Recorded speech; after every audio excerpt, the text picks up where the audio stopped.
কর্মচারী কর্মকর্তা এবং শিক্ষকরা আন্দোলন করছে, তাদের আন্দোলনে আমাদের সম্মতি আছে।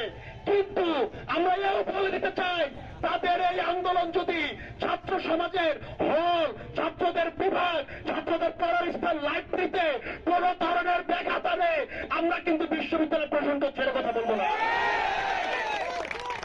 আপনারা জানেন আগামী 4 তারিখ আপিল ডিভিশনের শুনানি, এই জন্য আগামী 3 তারিখ মানে আগামীকাল আমাদের একটি শক্ত অবস্থান নিতে হবে। তারই ধারাবাহিকতায় আগামীকালকে বিকাল 3 ঘটিকা থেকে বিকাল 5 ঘটিকা পর্যন্ত ঢাকা আরিচা মহাসড়ক অবরোধ করবো আমরা।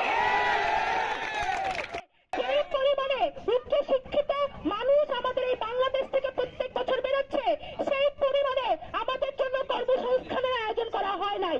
অর্থাৎ আমাদের যে কর্মের দাবি, কর্ম করে বেঁচে থাকার যে দাবি, সেই দাবির মধ্যে আসলে আমাদের এই কোটার যে বিরুদ্ধে, সেই বিরুদ্ধে দাঁড়িয়েছি।